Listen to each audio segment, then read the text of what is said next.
Friends, welcome to EVC మస్తీ. షావుకారు జానకి గారి biography వీడియోలో ఇది పార్ట్ 2 వీడియో. పార్ట్ 1 లో ఆమె ఎక్కడ పుట్టారు, ఆమె కుటుంబ నేపథ్యం, చిన్నతనంలో ఆమె పడ్డ కష్టాలు, ఆమె పెళ్లి, భర్త పెట్టిన కష్టాలు, ఆమె సినీ రంగ ప్రవేశం, ఆమె నటించిన సినిమాలు, ఎన్టీఆర్, ఏఎన్ఆర్ గారులతో ఆమెకున్న అనుబంధం, దేవదాసు సినిమాలో అవకాశం ఎలా చేజారింది అనే విషయాల గురించి చెప్పుకున్నాం.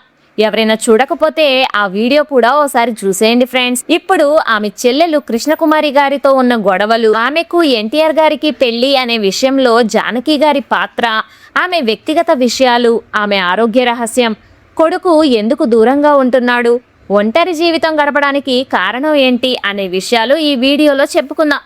స్కిప్ చేయకుండా వీడియో చివరి వరకు చూడండి ఫ్రెండ్స్. షావుకారు జానకి గారి సొంత చెల్లెలు ప్రఖ్యాత నటి టి కృష్ణకుమారి గారని చాలా మందికి తెలిసే ఉంటుంది. వీరిద్దరి మధ్య వయసు వ్యత్యాసం కేవలం 1 ఏడాది మాత్రమే. జానకి గారు వివాహం చేసుకుని గర్భవతిగా ఉండి కటిక దారిద్ర్యం వల్ల కుటుంబ పోషణ కోసం తప్పనిసరి పరిస్థితుల్లో సినిమాల్లోకి రాగా, కృష్ణకుమారి గారు 17 ఏళ్ల వయసులో 1951 సంవత్సరంలో పాతాళ భైరవి ఇంకా నవ్వితే నవరత్నాలు చిత్రాలతో అరంగేట్రం చేశారు. పరిశ్రమలో ఒకేసారి ఒకే కుటుంబం నుండి 2 అక్క చెల్లెళ్ళు కథానాయకులుగా ఉండడంతో చెల్లెలు కృష్ణకుమారి, అక్క షావుకారు జానకి అవకాశాలను లాగేసుకుందా అనే గుసగుసలు తరచూ ఇండస్ట్రీలో తలెత్తేవి. కానీ వాస్తవానికి వీరిద్దరి మధ్య వృత్తిపరంగా తీవ్రమైన పోటీ ఉన్నప్పటికీ ఎన్నడూ వ్యక్తిగత శత్రుత్వం గాని అవకాశాలు లాక్కోవటం గాని జరగలేదు. దీనికి ప్రధాన కారణం వారిద్దరి ఇమేజ్లు పూర్తిగా భిన్నంగా ఉండటం. కృష్ణకుమారి గారు ఎంతో అందమైన గ్లామరస్ నటి కావటంతో ఆమెకు పౌరాణిక జానపద చిత్రాల్లో ఎన్టీఆర్ మరియు ఏఎన్ఆర్ల సరసన అగ్రశ్రేణి కమర్షియల్ అవకాశాలు వచ్చాయి. మరోవైపు జానకి గారు తనకంటూ నటనకు ఆస్కారం ఉన్న క్యారెక్టర్ రోల్స్, ఫ్యామిలీ, సోషల్ డ్రామాలు ఎంచుకోవటం వల్ల ఇద్దరి పందాలు వేరుగా సాగాయి. నా చెల్లెలు కృష్ణ ఎంతో గ్లామరస్ గా ఉండేది. ఆమె సినిమాలు ఆమె అందాన్ని, ఆకర్షణను ప్రదర్శించాయి. ఆమెకు ఎంతో సహనం ఉండేది. ఆమె ఒక్కతే ఒంటరిగా నా తల్లిని, మిగతా తోబుట్టువులను పోషించింది. మేము ఒకే పరిశ్రమలో ఉన్నప్పటికీ మా మధ్య ఎలాంటి శత్రుత్వం లేదు. ఎవరి పనుల్లో వారు బిజీగా ఉండటం వల్ల మా కెరీర్ పీక్ స్టేజ్ లో ఉన్నప్పుడు మేమెప్పుడు పెద్దగా కలుసుకునే వాళ్ళం కాదు, మాట్లాడుకునే వాళ్ళం కూడా కాదు. కానీ మా అన్నయ్య కృష్ణకుమారి కాల్ షీట్లు, కెరీర్ ను పర్యవేక్షించేవాడు. నా వ్యవహారాలు నేనే చూసుకునేదాన్ని అని జానకి గారు అపోహలకు తెరదించారు. సౌత్ ఇండియన్ సినిమా చరిత్రలో అత్యంత సంచలనం రేపిన విషయాల్లో కృష్ణకుమారి హఠాత్తుగా సినిమాలకు స్వస్తి పలకటం ఒకటి. ఆమె సుమారు 25 సంవత్సరాల పాటు అగ్ర కథానాయికగా ఇండస్ట్రీని ఏలి కెరీర్ అత్యున్నత శిఖరాల్లో ఉన్న సమయంలో ఉన్నట్టుండి సినిమాలను వదిలేశారు. దీని వెనుక ఉన్న ఒక అతిపెద్ద వివాదం ఎన్టీఆర్ గారితో ఆమె వివాహం చివరి నిమిషంలో రద్దు కావటం అనే పుకార్లు ఉండడమే. 1960ల కాలంలో ఎన్టీఆర్ మరియు కృష్ణకుమారి అత్యంత విజయవంతమైన జంటగా సుమారు 25 చిత్రాల్లో నటించారు. బందిపోటు, అగ్గిపిడుగు, గుడిగంటలు, లక్షాధికారి ఇలాంటి సినిమాల్లో నటిస్తూ వచ్చారు. వీరిద్దరి మధ్య ప్రేమ చిగురించిందని, ఇరువురు వివాహం చేసుకోవాలని నిశ్చయించుకున్నారని పరిశ్రమలో తీవ్రమైన ప్రచారం జరిగింది. ఆ వివాహం కూడా దాదాపు ఖాయమైపోయి కేవలం చివరి నిమిషంలో కొన్ని అనుకోని కారణాల వల్ల క్యాన్సిల్ అయిందని, ఈ సంఘటనతో తీవ్ర మానసిక క్షోభకు గురైన కృష్ణకుమారి గారు ఇక జీవితంలో ఎన్టీఆర్ గారి మొహం చూడకూడదని, ఆ పీడకల నుంచి బయటపడటానికి ఏకంగా తన ప్రాణప్రదమైన సినిమా రంగాన్నే వదిలేశారని అనేక ఆరోపణలు వచ్చాయి. ఆ తరువాత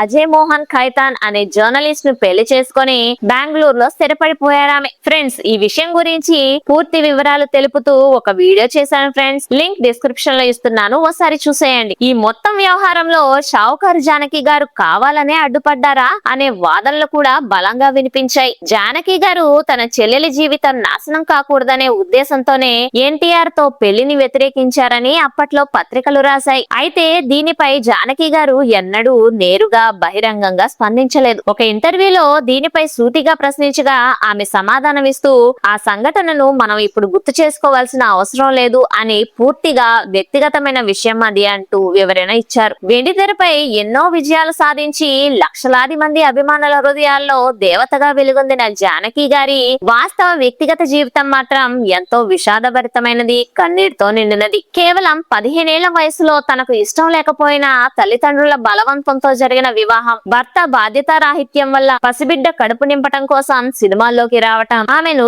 ఎంతో మానసిక శోభకు గురి చేశాయి. ఆమెకు 2 కుమార్తెలు ఇంకా ఒక కుమారుడు జన్మించారు. ఆమె తన వృత్తిని కుటుంబాన్ని సమతుల్యం చేసుకోవటానికి అహర్నిశలు శ్రమించారు. పగలు రాత్రి తేడా లేకుండా కష్టపడి పని ముగించుకొని ఇంటికి వెళ్లేసరికి నా సినిమాల గురించి గాని నా వృత్తిలో నేను పడుతున్న కష్టాల గురించి గాని అడిగేవారు మాట్లాడేవారు ఎవ్వరూ ఉండేవారు కాదు. నేను ఇంట్లో కేవలం ఒక తల్లిని మాత్రమే. నా భర్త శ్రీనివాసరావు గారితో నేను పెద్దగా సమయం గడపలేకపోయాను. మా ఇద్దరి మధ్య ఎప్పుడూ ఒక పూడ్చలేని అగాధం ఉంటూనే వచ్చింది అని ఆమె ఓ జాతీయ పత్రికకు ఇచ్చిన ఇంటర్వ్యూలో ఆవేదన వ్యక్తం చేశారు. పిల్లలందరికీ పెళ్లిళ్లు జరిగి వారు స్థిరపడిన తర్వాత ఆ అగాధం మరింత పెరిగి చివరకు ఆమె తన భర్త శ్రీనివాసరావు గారి నుండి చట్టబద్ధంగా విడిపోయారు. తాను జీవితాంతం ఒక ఒంటరి జీవితాన్ని గడిపానని ఆమె ఎంతో బాధతో చెప్పుకున్నారు. ఒకప్పుడు అత్యధిక పారితోషికం తీసుకున్న నటిగా ఆమె ఎంతో సంపాదించినప్పటికీ ఆమెకు ఆస్తులు మిగలలేదు. తాను రాత్రింబవళ్లు కష్టపడి నెత్తురు దారపోసి సంపాదించిన ఆస్తులను తాను నమ్మిన వారి వల్లే కోల్పోయానని, ముఖ్యంగా తన భర్త మరియు కన్న కొడుకు వల్ల ఆస్తి పంపకాల్లో తనకు తీవ్రమైన అన్యాయం జరిగిందని ఆమె వాపోయారు. ఆమె ఏకైక కుమారుడు ఆమె ఆస్తులను డబ్బును తీసుకుని అమెరికాలోని కాలిఫోర్నియా వెళ్లిపోయి అక్కడే స్థిరపడ్డాడు. నా ఆస్తులు వాళ్లకు ఇచ్చి నేను చాలా పెద్ద తప్పు చేశాను. నా పిల్లలు నన్ను అర్థం చేసుకోలేదు అంటూ ఓ ఇంటర్వ్యూలో కన్నీటి పర్యంతమయ్యారు. వృద్ధాప్యంలో తనకు చేదోడు వాదోడుగా ఉంటాడనుకున్న కొడుకు దూరంగా వెళ్లిపోవడం ఒక తల్లిగా ఆమెకు మిగిల్చిన వేదన వర్ణనాతీతం. అయితే ఆమెకు పద్మశ్రీ వచ్చినప్పుడు మాత్రం అమెరికా నుండి ఆమె కొడుకు ఆనందంగా ఫోన్ చేసి శుభాకాంక్షలు తెలిపారని ఆమె ఓ చోట ప్రస్తావించారు. తన పిల్లలు తనను కేవలం డబ్బు సంపాదించే యంత్రంగా చూశారే తప్ప తనలోని మాతృత్వాన్ని శక్తిని గుర్తించలేదన్న కసితో జానకి గారు ఒక సాహసోపేత నిర్ణయం తీసుకున్నారు. 1992-95 మధ్య కాలంలో తనకు సుమారు 60 ఏళ్ల వయసులో తన పిల్లలకు తన సత్తా ఏమిటో నిరూపించడానికి మద్రాసులో కోకోనట్ గ్రోవ్ అనే రెస్టారెంట్ ను లీజుకు తీసుకున్నారు.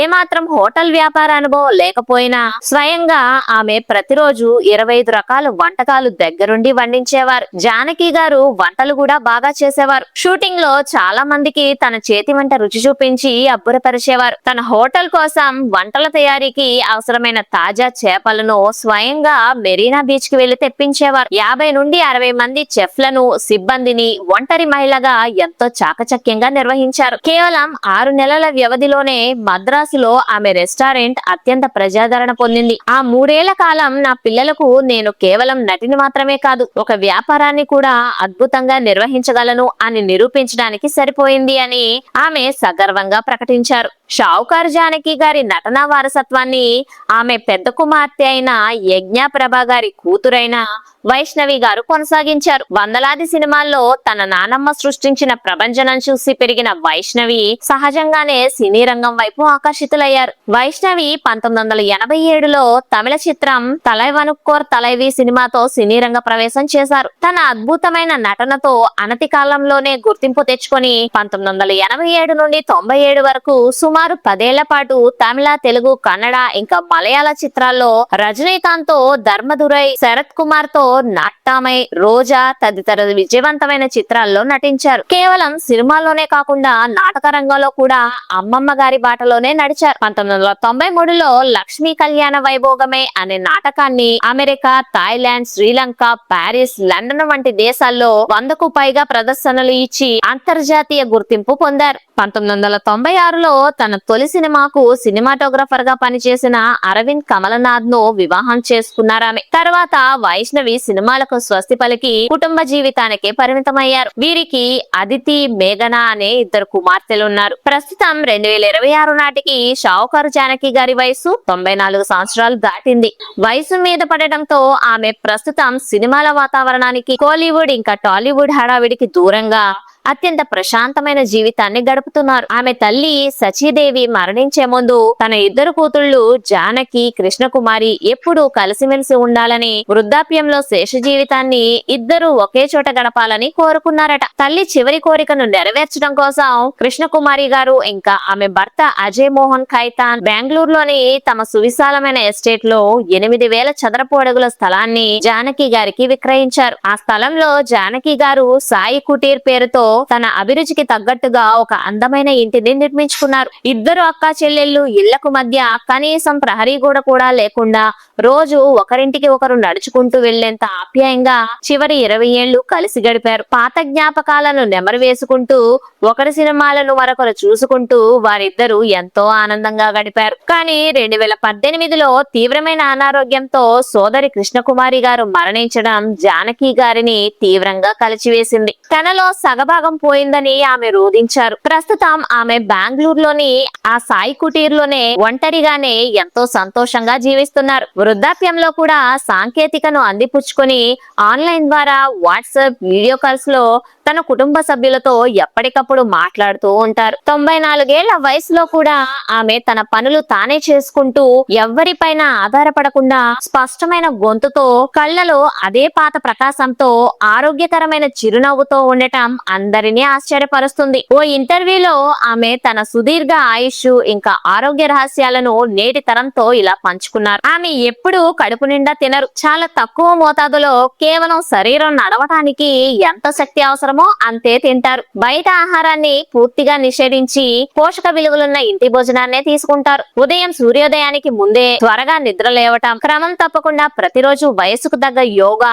ఇంకా వాకింగ్ చేయటం ఆమె దినచర్యలో భాగం. ఎంతటి చలికాలమైనా ఆమె ఈ దినచర్యను మానరు. ప్రస్తుతం ఆమె పక్కా ప్రకృతి ప్రేమికురాలుగా మారిపోయారు. తన ఇంటి ఆవరణలోనే తానే స్వయంగా తోట పని చేస్తూ చెట్లతో పూలతో సమయం గడుపుతూ ప్రశాంతంగా జీవిస్తున్నారు. శారీరక ఆరోగ్యం కంటే మానసిక ఆరోగ్యమే ఆమె ఆయుష్కు ప్రధాన కారణం. గతం గురించి, ఆస్తి వివాదాల గురించి, తనకు జరిగిన అన్యాయాల గురించి పదే పదే ఆలోచించి బాధపడకుండా జరిగిన దానిని అంగీకరించి ముందుకు సాగడమే ఆమె మానసిక ప్రశాంతతకు కారణం. తన జీవితం పట్ల ఎవరిపైనా ద్వేషం లేకుండా, జీవితం ఎంతో అనిశ్చితమైనది, తెరపడినప్పుడు ప్రశాంతంగా నిష్క్రమించాలి, దానికి నేను సిద్ధంగా ఉన్నాను అనే అద్భుతమైన వేదాంత ధోరణిని అలవర్చుకున్నారు జానకి గారు. నటన పట్ల, కళల పట్ల ఆమె చేసిన నిర్విరామ విశేష కృషికి గాను భారత ప్రభుత్వం 2022లో ఆమె 90 సంవత్సరాల వయసులో దేశ అత్యున్నత పౌర పురస్కారం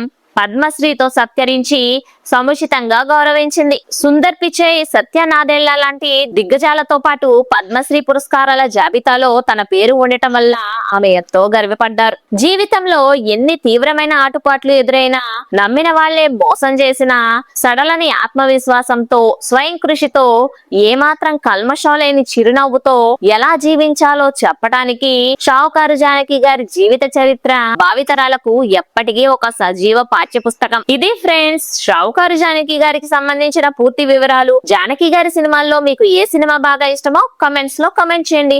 అలాగే ఈ వీడియో మీద మీ అభిప్రాయాన్ని కూడా కమెంట్స్ లో చెప్పండి. మా వీడియో నచ్చినట్లయితే ఖచ్చితంగా వీడియోని లైక్ చేసి మా ఛానల్ ని సబ్స్క్రైబ్ చేసుకోండి ఫ్రెండ్స్. అలాగే వీడియోకి హైప్ కూడా ఇవ్వండి friends. Thanks for watching friends. జై హింద్.